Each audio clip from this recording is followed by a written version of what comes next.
We created My Virtual Model at a time where we were the most important interactive advertising agency in Quebec.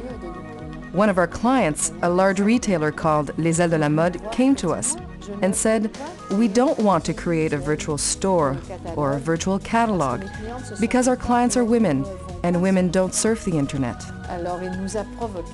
Then he challenged us, "Come up with an idea that will prove that technology will help women buy, and then I'll create a virtual store."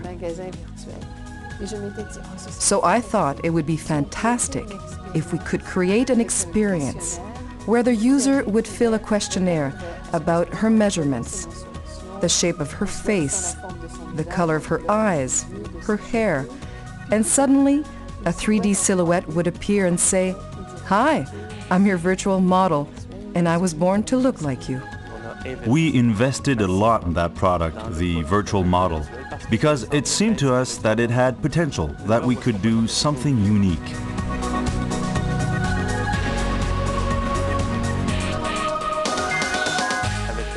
Over time, we had developed business relations with la Caisse de dépôt et de placement du Québec and with Télésystème.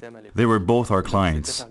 And when we submitted to them this product idea, complete with a business plan focusing on the virtual model, they became very interested.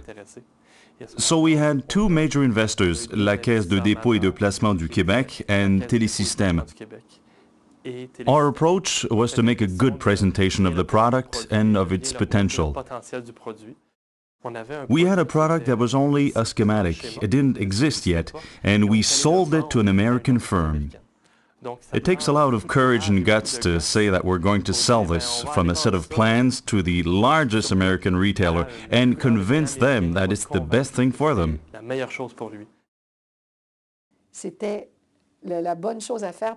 It was the right thing to do because Lands' End was already online. Lands' End was an established catalog operation, and they already had the logistics required to sell online and deliver customers' purchases. They immediately liked our model because they thought, wow, when you buy from a catalog or online, you can't see how the clothes will fit on you, and you can't be sure of the size.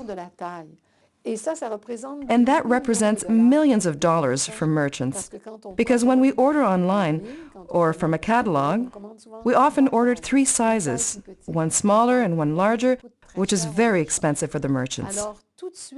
So right away, we were able to offer our clients a sizable return on investment, since we allowed them to provide their clients with the right size, to let them see themselves, try clothes, and mix and match them. They had an even richer experience than in reality.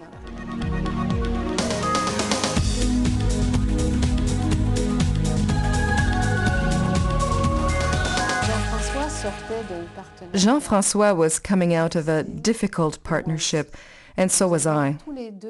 We had both lived through situations that make you wonder if you will ever be able to work with a partner again.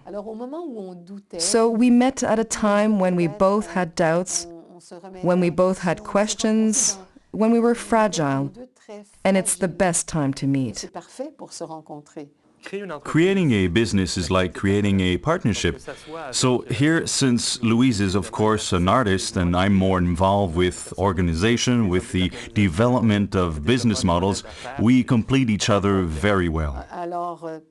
So we thought, let's try to do this together, because Jean-François had the technical abilities, the business abilities, and I had communication, creative, and innovative abilities.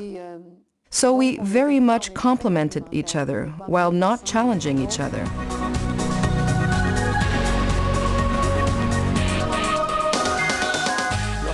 When we invested 30 million during the first phase, our main objective was growth. So we developed, we invested in R&D. Why that much? Well, because our strategy at that time was to become the leader in our market. Profit was not a priority. The priority was to be the number one in our field, to be a top-notch company, the one with the most clients, with the most users. To develop such a concept, you need to create teams of experts. We need them in the scientific field, the technical field. We need very good programmers and analysts.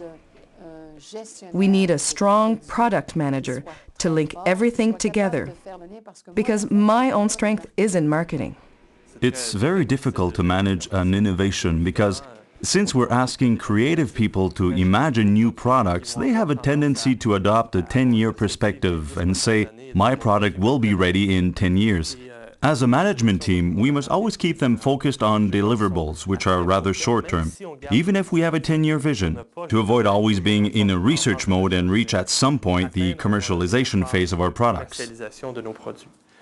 Although we're right now in the fashion sector, we can foresee that makeup, weight loss, physical fitness, gaming, a lot of sectors will be able to use our virtual model. There's also advertising, interactive television, and geographically, for now, we're only in the United States, but there is Europe, Asia. So yes, this company could eventually have a potential of billions of dollars. Right now, we're building on a small scale, a humble scale, but the potential is really there. The virtual model will also become smarter. It will remember previous choices, and through the use of intelligent agents, because you can equip this tool with intelligent motors, it will be able to recommend all kinds of choices that fit the user's patterns and habits. It is truly an intelligent mirror.